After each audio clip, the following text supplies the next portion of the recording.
So before you go home, you have to suffer through a last presentation about home monitoring. But it's not going to be very long. I will start with the usual entry points here. Bubbles. So we talked already about some of the platforms. We have heard about these data warehouses. We have heard about some of the in-house and in-hospital solutions and people monitoring. And now I'd like to somehow talk about the extension to home monitoring. And the way we describe it is somehow a mobile fleet, so a set of sensors that somehow can be selected by the physician in the hospital and that can be handed out to whoever pregnant woman needs it and wants it, and ideally at the end where there's evidence that there is a benefit that this lady will get these devices. Now, there is a history to this, and I told you that my background is physics and mathematics, and physicists are very arrogant, and at that time, many years ago, I was even more arrogant. And after we had started this CTG online business and research to say, well, we have algorithms that are doing a better job in analyzing CTG traces than the average physician. And this worked, and we received funding and had a distribution partner. Well, we had the idea, well, why only focus on obstetrics? There are many more disease areas or other areas. I mean, it's not disease, sorry, pregnancy. So let's have a universal, multi-sensor mobile medical monitoring platform where we have a central server that collects all the data from all the patients, from all the sensors, intelligent algorithms on this server, and they're sending with a web interface the information to the decision makers.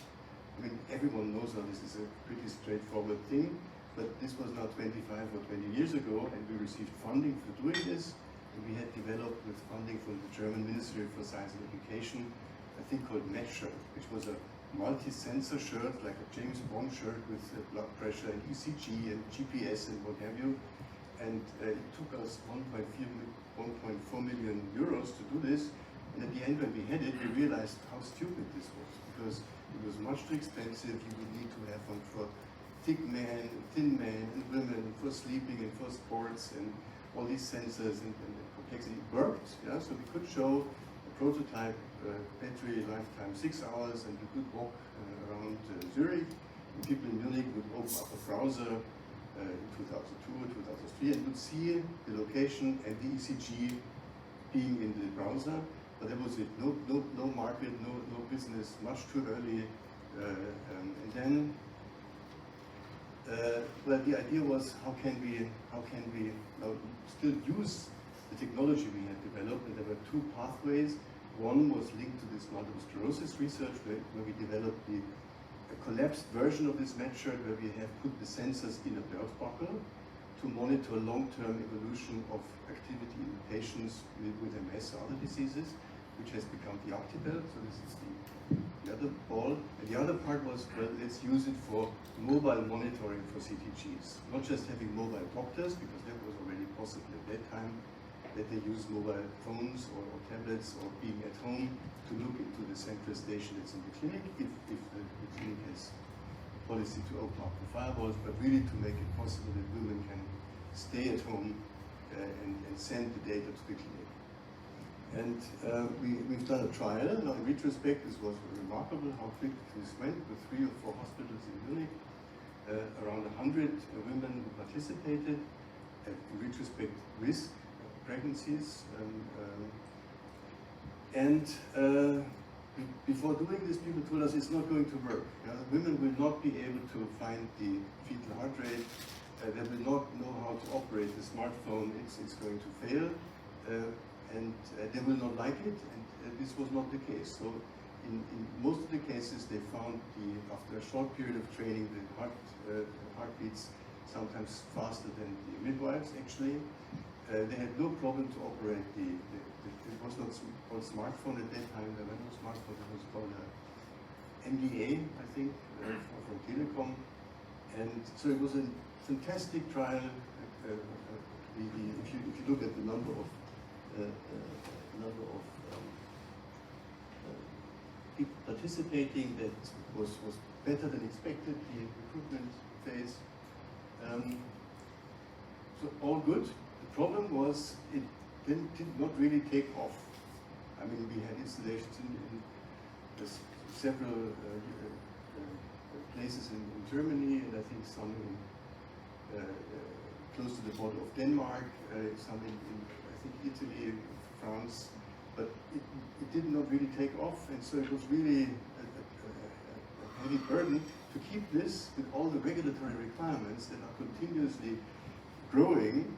And if you have something that almost no one is using, although you think, why don't they use it? Because the feedback was so positive.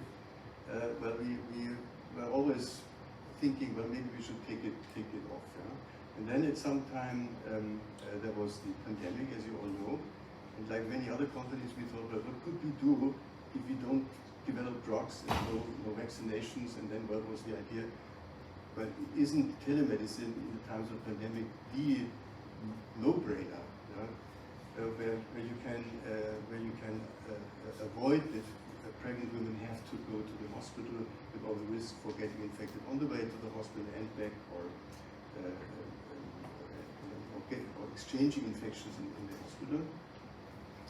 And so we somehow refreshed this mobile monitoring device, which was at that time already a medical device, also class 2B, and when started to then work on getting this in shape, checking new devices that would be eligible for being parts of this mobile fleet, and all these efforts have led to one case study, and now some contracts that are close to being finalized.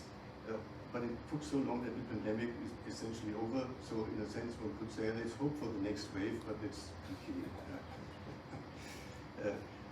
Okay, now in this interim phase, there was a group in Flensburg really using this. So they had a full-blown solution, a huge screen with all the in-house CTGs and with a different color, all the CTGs from home monitoring. They had all the team there that was trained to supervise or to check the CTGs in-house, but they also knew, okay, these are the ones sitting on some islands or whatever, and they have a different procedure to interact with them. But then, well, this is happening sometimes. The key PI there died in a plane accident, and then also the whole project died away. It's tragic. But still, he was ahead of the field, so he had summarized our activities in this little paper here: teleconceal, teleconference, telemonitoring, CTG at home. Summarized also his experience, but before he published the update, he had died. Okay, so that's the short summary of the developments up to that point. Now there is one bubble that you see, telemedicine in the clinic. I had more or less forgotten about this, but we had started a collaboration with a company in Israel. And Israel, as you know, they had essentially sold their entire data to pharma companies for being a big trial center for COVID vaccines. And so they had lots of data, and they were the first ones to realize that, contrary to earlier expectations, the risk for severe disease course for pregnant women with COVID is higher, much higher. That they were the first ones, I think, to see ECMO cases where they had to remove the women from the usual place to some special places in the clinic far away for ventilation and for special protection. And there they had a need, obviously, to monitor these women, because this was far away from the usual monitoring parts. And there they used telemedical devices to actually do this. And then I remember that we had also many years ago somehow a similar single case. There was no pandemic, but it was a very dramatic situation. It was a pregnant woman, and she had seizures. And in the follow-up examinations, they found out the reason for these seizures. And as you may see from the picture, she had a huge brain tumor. And but it was relatively early in pregnancy, and the tough decision was: should we risk to do the surgery with the baby inside, or should we first get the baby out and then do the surgery. And there were huge risks on all sides, and then they decided, and they could not do it in the usual obstetrics wards, it was in the neurosurgery department, and so they asked us to help because they knew about this telemonitoring solution, and so what I ended up doing with this chronometrics device and a Bluetooth dongle, I was spending then 8 hours in the operation theater, and the obstetrics team was not there, saving money, I think. And at the end, I mean, I was explaining this in our meeting in Oxford briefly. Things were okay. I was given some of the pre-surgery recordings of the CTG in order to be able to compare something. I checked in the literature. There's almost nothing about CTGs during surgery. And then after a couple of hours, all of a sudden the heart, the baseline dropped, no acceleration. It looked really dramatic. I called the people from the ward, and then a team of I think five obstetricians opened the door and were very close to do an emergency cesarean section because they looked at the paper and they said, oh my goodness, these are horrible decelerations. And I was then able to tell them this is US units, 3 centimeters per minute and not 1 centimeter.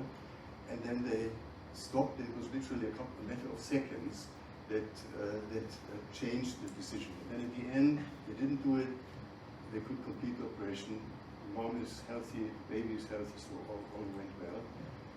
I'm saying this because it means these kind of technologies, mobile technologies, can have multiple applications, and if it's carefully done. Because there are risks, there's also no question.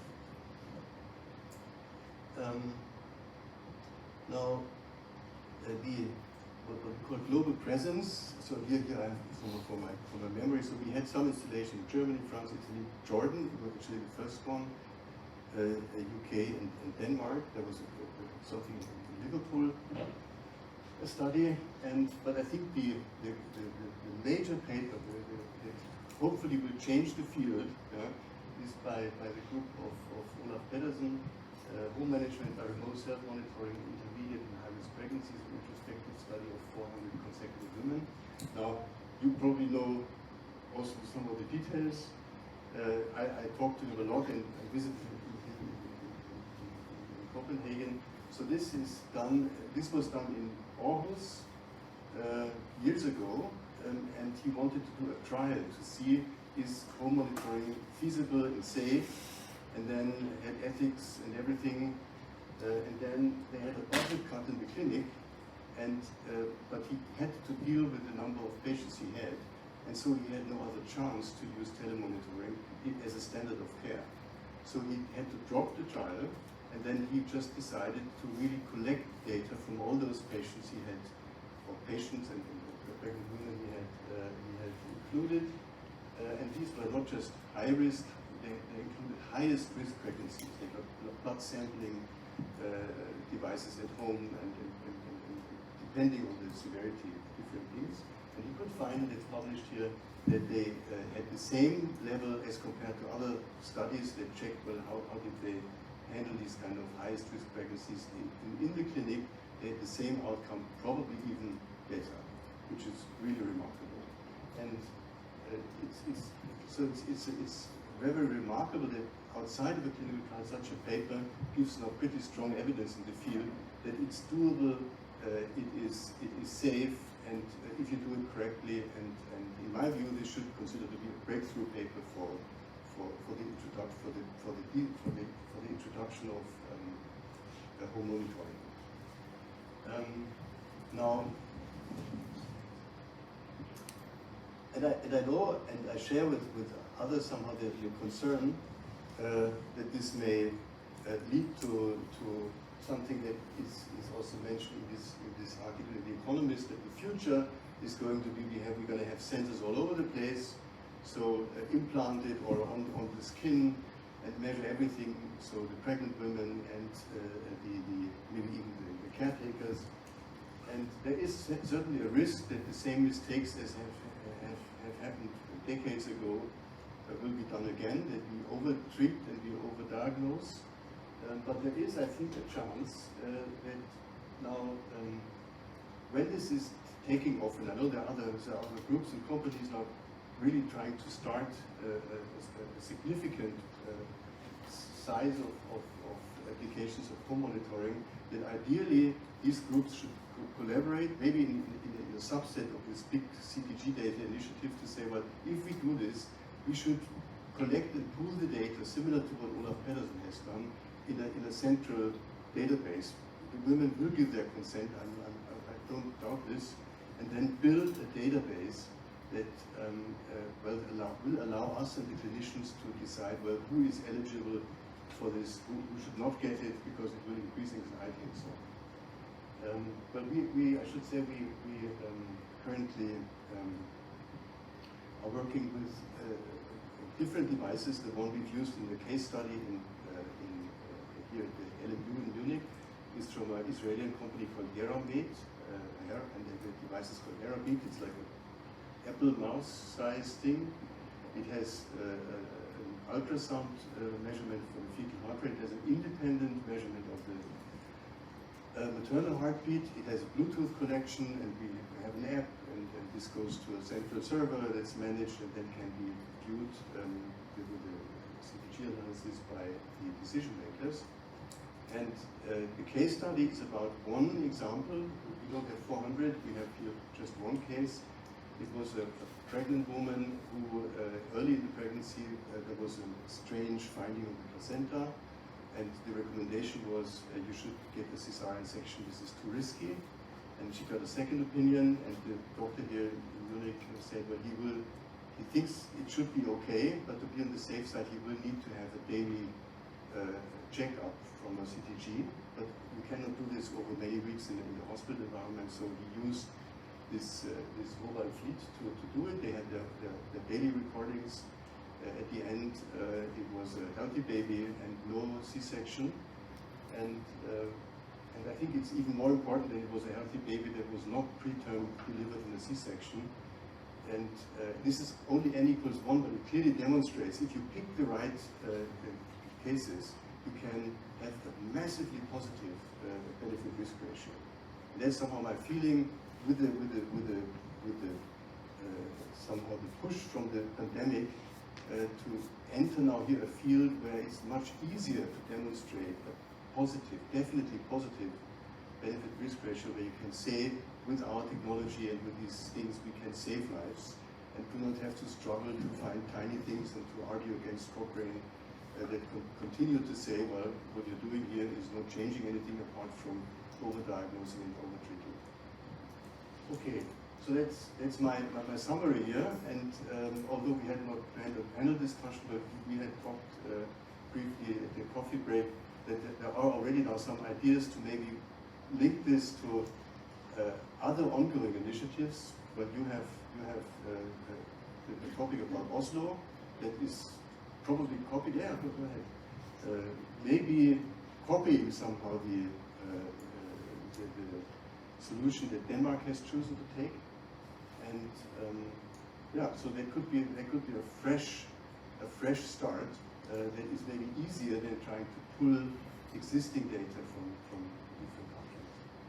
Yeah, I'll just present. Yes. Very briefly, I'm collaborator on this Norwegian project funded by the Norwegian funding agency, the exact name. The main Norwegian government, I think they gave good amount. I don't remember the exact, over $1 million, but yeah, maybe it was even, yeah, I don't remember. It was a substantial grant. I think it kicked in November last year, so it's probably about 10 months within the project. It's a 5-year project. Unfortunately, so it's led by staff pay, so Professor Anitin's staff, and so these are the top photos, and pay. So they are leading it, and it's a 5-year project, and it has this kind of, that's the slide they've sent me. They would have loved to join for our workshop. They're really stretched clinically, so none of them was able to join. So I have an ongoing collaboration with them around placenta factor, the POGF and things like this. Obviously, Anitin's staff has been working with Chris Redman for over a decade and more, so they've published substantial on placenta together. But yeah, so my role is minor, but I am very supportive. Obviously, I helped get the funding. I think these are important initiatives. So even though I don't work in that field, I think that presents a few opportunities. So in terms of the home Oslo project, I don't know really. I wouldn't know more than you too much around this work packages, so I'll leave it to you to look at it. I think it's a long-term thing. What they are looking into, and then when we talk about home monitoring, one of the points to ask is, do we talk about telemedicine in a sense?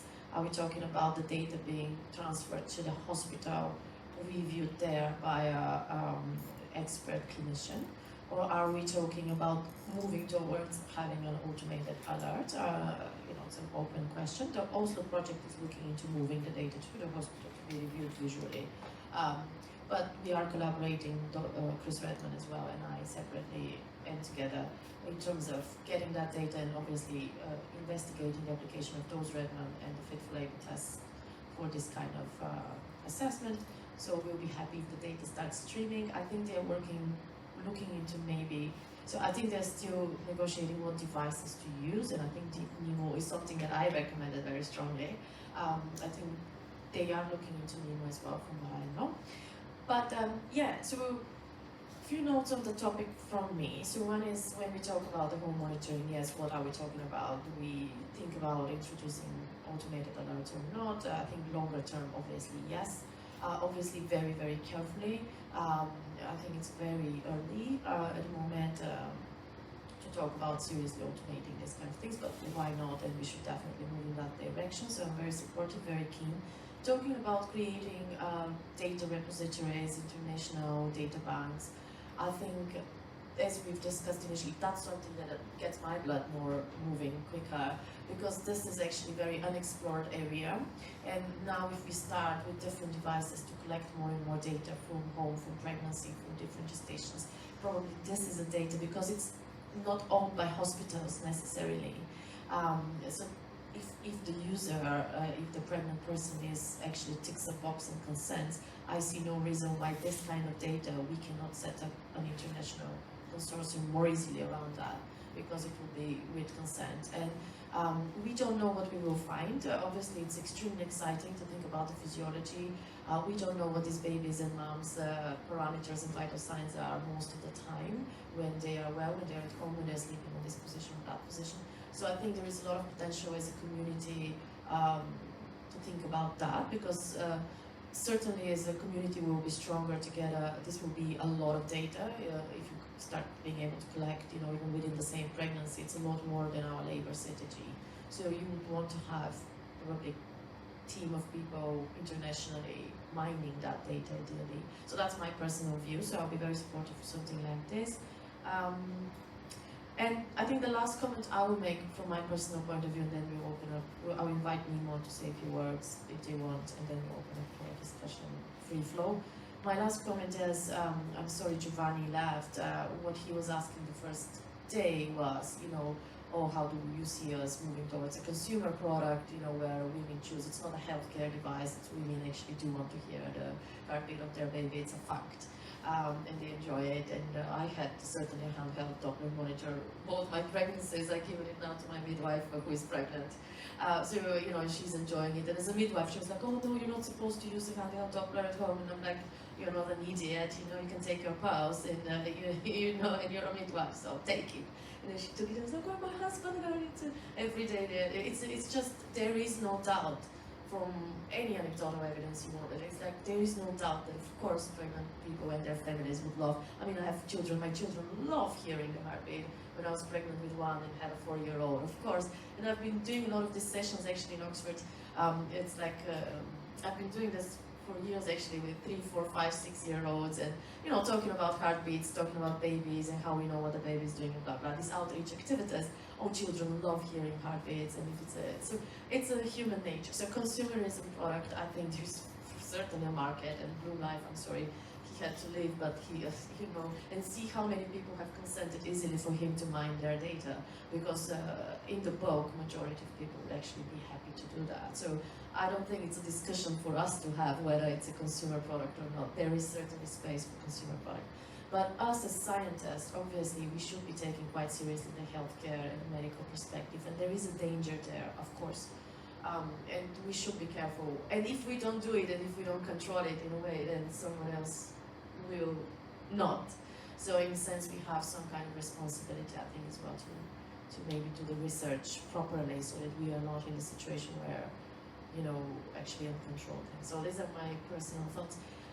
René, do you want to, from Nemo's perspective, add something, or open discussion? So if you want, I don't want to put you again on the spot. You've already delivered on what I needed. So.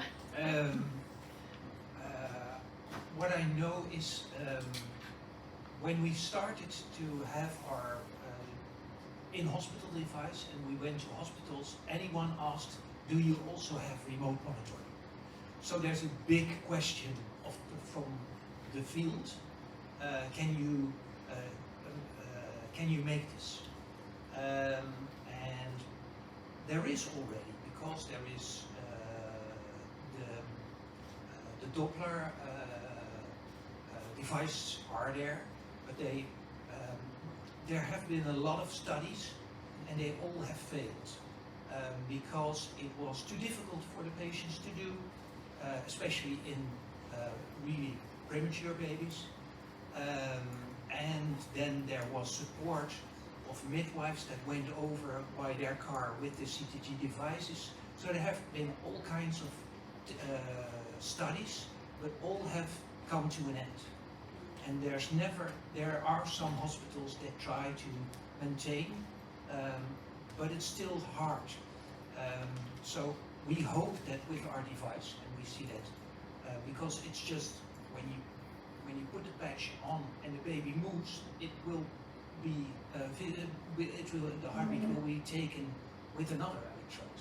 So there is no problem with finding the baby. So that's much more easy. We try to make it very user friendly with instructions, but we just in 2 weeks ago we released it. So in Denmark they will test it and to see if it works and if but they have already a structure where it is possible. So we think that it will show up that it is possible, and it is very people with pregnant women will be very delighted to be able to use it and to stay at home. And so but it's a very nice perspective. It's a future to come. I know that there are we also always talk in hospitals to the gynecologist and who is willing to do this. But there are also a lot of other gynecologists find it rather they are anxious, or so you should need the whole team to support, for example, only one indication. For example, only the mild growth restriction, or if you don't feel well with sending people with ruptured membranes at home, then don't do. So, and I think that if you do it stepwise, then in a couple of years it will be shown that it's possible for anything. And that's what they saw in Denmark also, because Ola Pedersen said we started with the medium risks, and because some high-risk patients asked, can we go home because I'm frightened in this hospital or whatever, they discussed in the board and they said, okay, let's try it. And then so they have in that 400 cases they came up to the highest risk, and even a woman that knew that her baby would die because it shouldn't reach the term that there were opportunities, because it was really growth restricted, so there was no option to do a C-section early with the chance that the baby would survive. But she asked, can I go home with daily monitoring by myself? And the baby died, and even then she had a very good feeling about being at home and doing this track. yeah, in her way. And there's much more requests of women to do it their way, and does.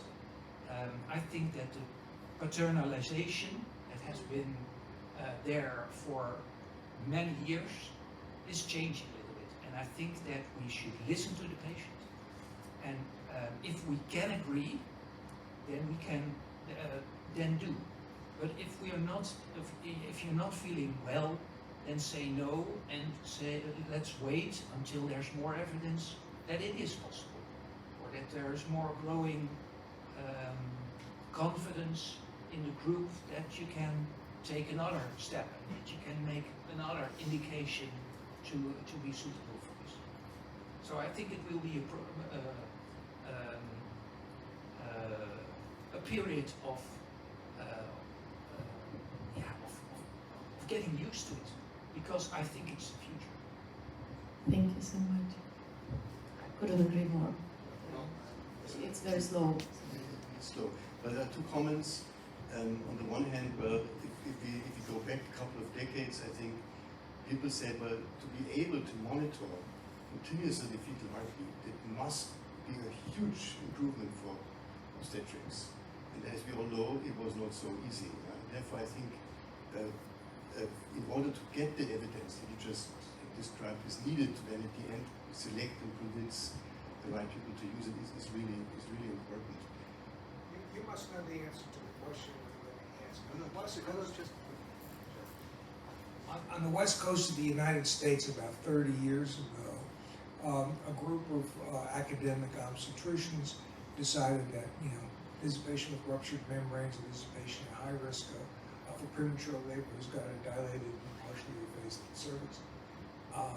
They're occupying a hospital bed. The insurance company doesn't want to pay for that bed, so we're going to do it at home. And for a while, they were at academic meetings and they were talking about, and I can't remember, I used to know the guy, I can't remember his name, and you get old and you forget things. So this was like the big thing. This was going to revolutionize.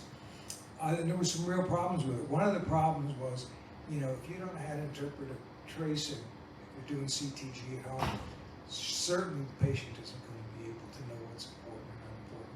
And so office practices got inundated with phone calls every day, and it disrupted the normal, orderly operation of a clinic.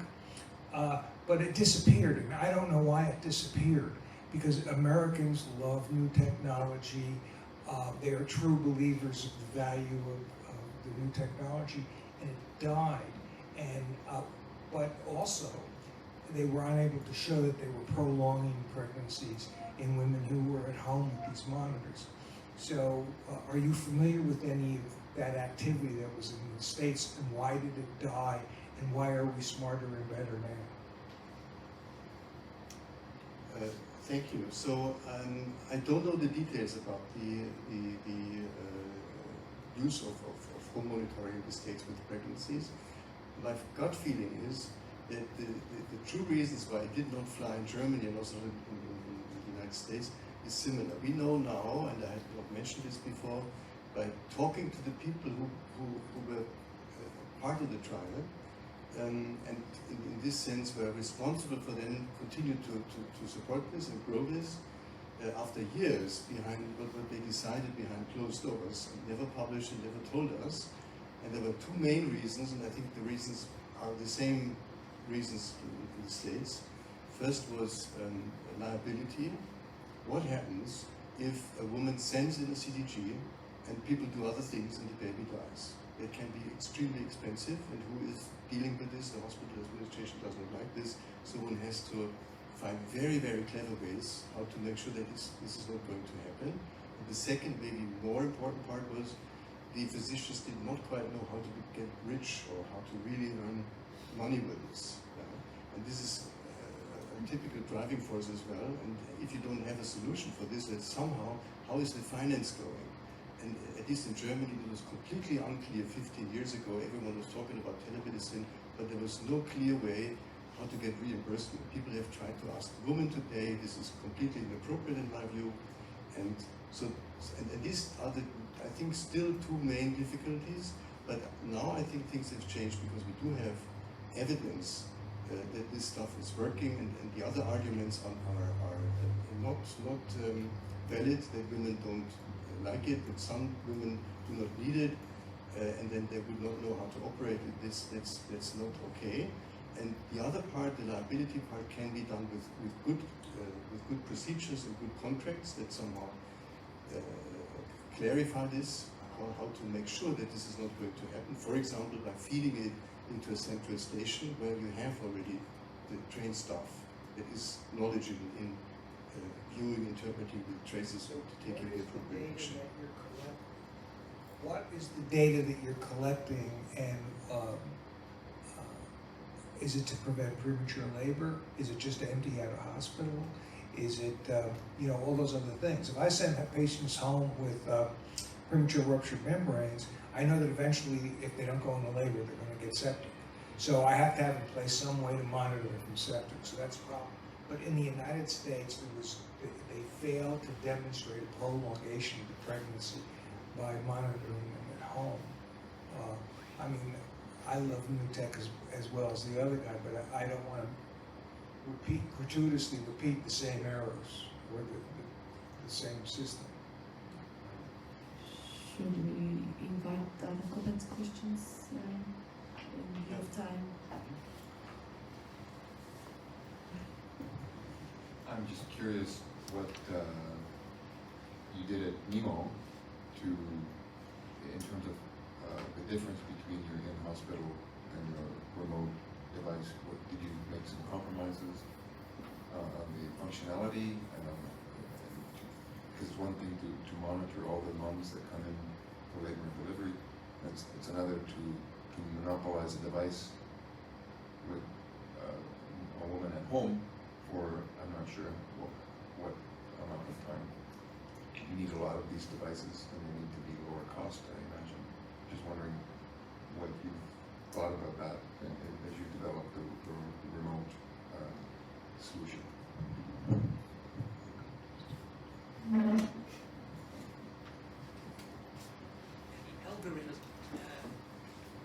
The algorithm behind it is really almost the same, because otherwise there will also be two types of interpretation. So you have two different CTGs that can't be. So it's very close. The output is just the same. We face the most difficulties during labor with contractions and external noise and the moving mother. So then there is sometimes some support needed from the midwife to help to get a good registration. But at home there's not. So we've seen that it's not so difficult in monitoring in a remote session, but only the usability and the user friendliness is very important in the home monitoring part, and that we took a lot of time to investigate that, to make good instruction videos, etc., with a good feedback from the app on the iPad, or this is a problem, what you're doing. So I think the biggest difference are in usability and not in anything on performance. Do you agree on that? Maybe one thing to add is that if you use medical product at home, apparently there are different regulations. So we needed to make some adaptations to the hardware because it has different requirements for instance, immunity to electromagnetic radiation. It's not really radiation, right? Electromagnetic fields. So some requirements have to be a bit more strict than what you can use in hospital. But in the end, our device, the hardware platform is iPad based. So it's basically an iPad doing all the calculations, etc. And an iPad, of course, already complies to all these regulations. So actually, it was quite easy to to do that. But yeah, there are some extra requirements, but indeed, algorithm-wise, it's basically the same. Can I follow on the cost question, because that's the one I've heard. So what about costs? Because if it's at home, how long is it staying at home? Then you need many devices, and that costs obviously. If you're saving hospital bed, that can offset cost. I know that is a struggle. The perspective of cost is when you compare it to hospitalization, which is about 1,000 euros a day. Then you can. So the costs of they are not defined yet, or perhaps on the insurance companies and what get the gynecologist paid, or what get the hospital paid by doing this. There are no structures for it. So in every country we are connecting to the insurance companies to see what kind of financing options there are. What we see now is that there are a lot of countries that try to do this on a study base, so then they get paid from the study itself. But there needs to be a financing through the regular financing via insurance companies. But all the companies are willing, insurance companies are willing to do that, because they see, and it was also seen in the paper of Peterson and Zizzo, it's a really reduction of national healthcare costs. So there is space enough to come up with. Thank you.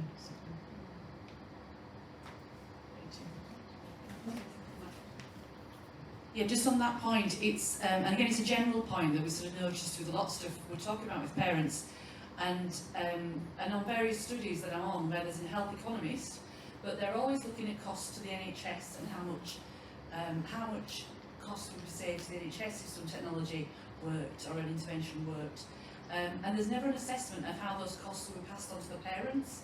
And I would say, again, this is a very personal experience, but just thinking of university expenses claims systems, which they brought in because it saves the university finance team a lot of time. It takes up a hell of a lot of my time trying to process a claim. Yeah, exactly. So it's this thing of, we save costs in one area, but quite often what happens is we just pass them further down the line to someone whose costs aren't being accounted for. And that's something I'd like to see built into this kind of assessment. What also has been seen is that you reduce the cost of a pregnant woman to come to the hospital. You reduce that she can't do some work at home or whatever. That she needs to ask a babysitter to take care of her other two kids. So, but they seem to be all beneficial towards remote monitoring. Great. I agree. Any thoughts, comments?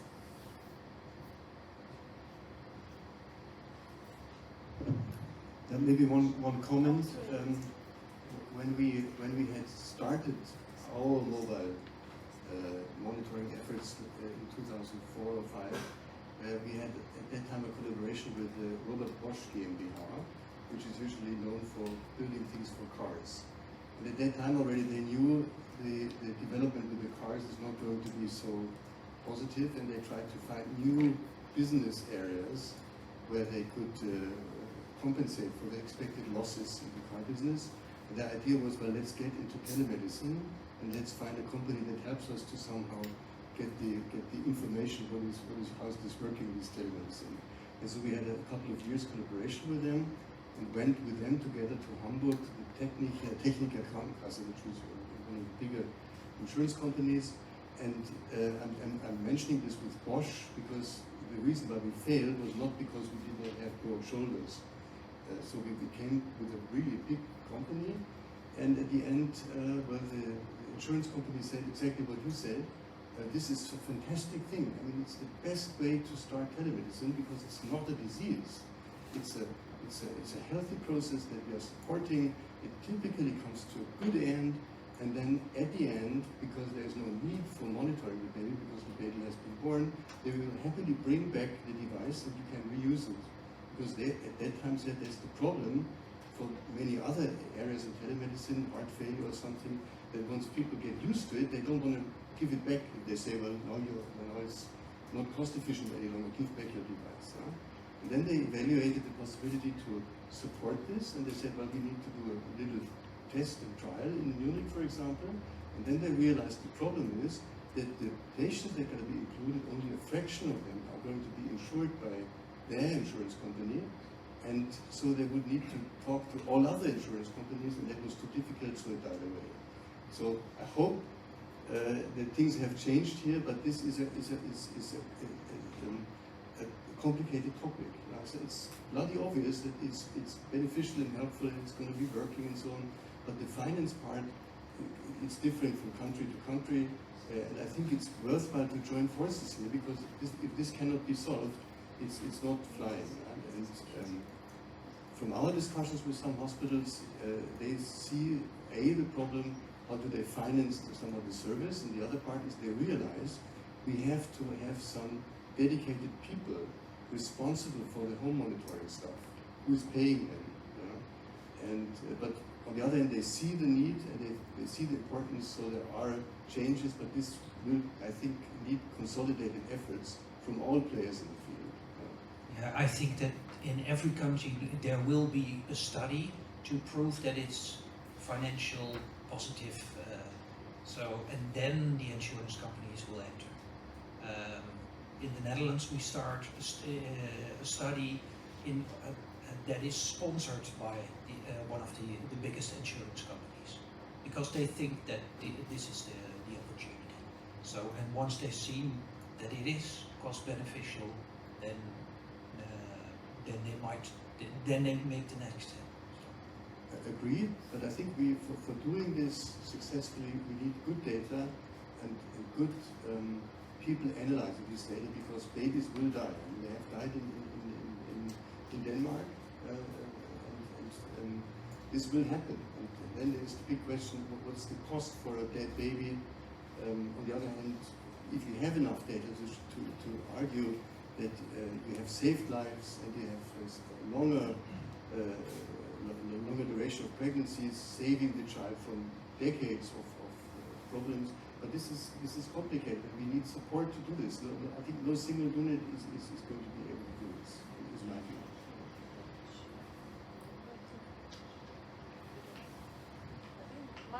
Yes.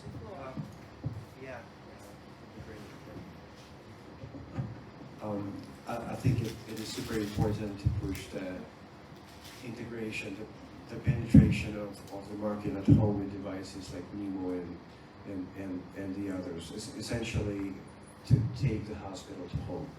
On the other hand, we also have the revolution through the wearables or the ambient sensors. And so I would like to ask for the opinions in the group on how you see the future of maybe a hybrid, a combination of evolution of these things together. On the one hand, essentially the hospital at home, in the manner of speaking. On the other hand, the potential of essentially the wearables to augment the data that we get and to facilitate the adoption.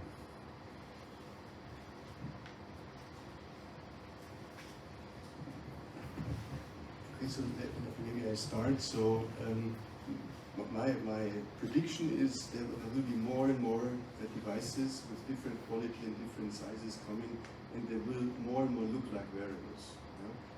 So there are some Chinese companies, some Israeli companies that really have devices that have the size of an Apple mouse. Yeah? And you can put them under a belt or something, and you can notice. And they have these Bluetooth connectivity, or they talk directly Internet of Things, or they have a wireless LAN connectivity. So that will be coming. At the moment, I think there's a limited number of devices, and there is no long-term experience, obviously, but that should be collected. And then at the end, I think the clinical team should be able to select from what we call a mobile fleet of devices to say, well, for this woman, that is some of the set of things we should hand out. this is You have to demonstrate the efficacy. You have to demonstrate the efficacy of the device to diagnose and result in an intervention or a non-intervention that you know that, I mean, electronic field operate monitor in labor would not get through the front door of a hospital today. But it's become, and there's no question about its lack of predictive value, but it's a standard of care. So that's witchcraft. I know that there are some studies going on with electrophysiological monitoring in close. So that might be, there are options, but they will take time. I don't know how long, but of course they will come.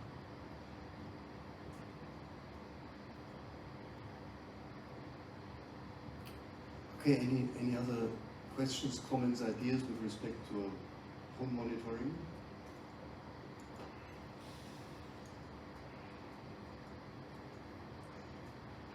So who would be interested to somehow also join a group that would evaluate somehow the idea that has emerged within the last 2 or 3 days to check the feasibility of collecting data from well-planned home monitoring sessions in a kind of a central database or a distributed database, hands-on. Okay, so that's good. So I would say send me and Antoniya an email, and then we also try to set up a study group that is evaluating the possibility to first get an overview whether there are initiatives in Denmark, in Norway, in the Netherlands, in Germany, and then to see whether could one get this off the ground like this? Does one need a grant application or something? But I think the good thing is that this group here is I think a powerful group to support the further development of this, knowing the risks of not doing it right, not collecting exactly the evidence that's going to be needed to at the end really honestly convince payers. Okay, so now I'm trying to find Antoniya, but she has. Here she is. I'm sorry. It's no problem. So I think we've finished the discussion here. Excellent! I'm so glad. I think also our lovely organizers want to go, and 12 o'clock is our official end. So I want to thank everyone personally for coming, for participating, for creating the mood. Next time, 2 years, subject to pandemic and all other things, I'm torn between Italy and US.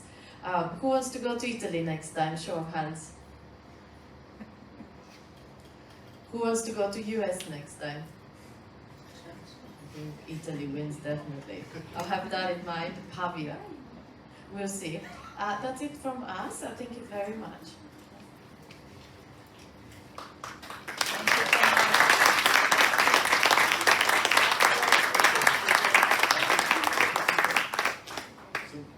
Give me 30 seconds. So I'd like to thank a couple of people.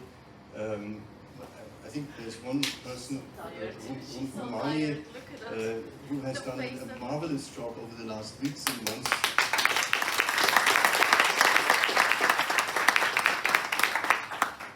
And it's too bad that he could not join us for dinner yesterday. It was really excellent. Thank you. But the other big thank you goes to what you all thought is someone, a tech guy who is in charge of making sure that the recording is working and so on. But it's a side effect somehow of his real talents, because he's our assistant administrator and he's a software engineer. And the framework for the mobile fleet with all these server clusters that are running here in a secure environment, all the firewalls and so on, it's all Wolfram's work. And I'd also like to thank him to be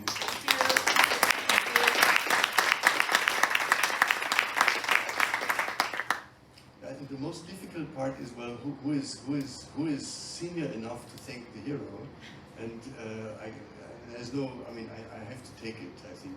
So I have to be the one to thank the hero in the field, which is Antoniya, for having brought together the program and all of you and having the concept for this workshop. And I think this is absolutely fantastic. I'm overwhelmed with the atmosphere and with the work you've been doing. So thank you very much, Antoniya.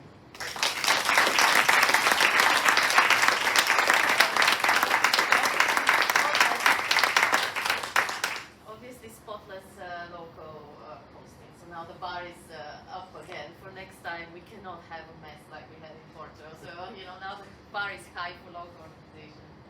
I'm terribly sorry. I have forgotten about Ulrike because she's not standing there. So Ulrike also deserves sorting stuff outside.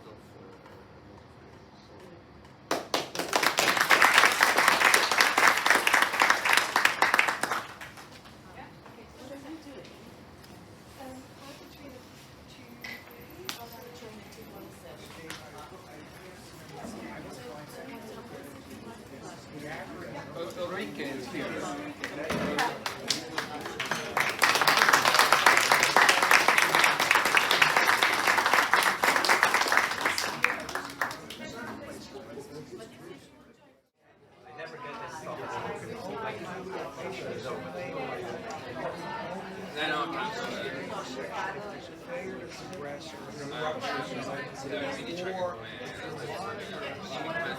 Pare che c'ho preso domani di notte, quindi alla mattina, adesso è domenica. La cosa più I know the guy,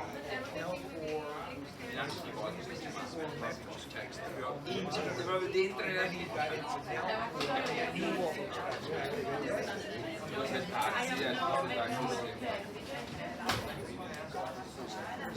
Estate. so I ate, drank, and breathed CTG. But yes, so what happened? So I was in class with kind of what I need. When I was in third year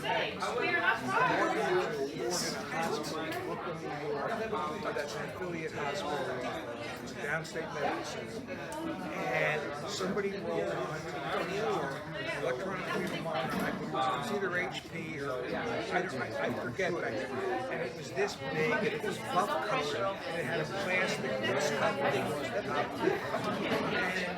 And I was a third year medical student, and I asked the supervisor what's the and it was in a niche in labor and delivery. And she says, oh, it's supposed to continuously monitor the fetal heart rate. And I go,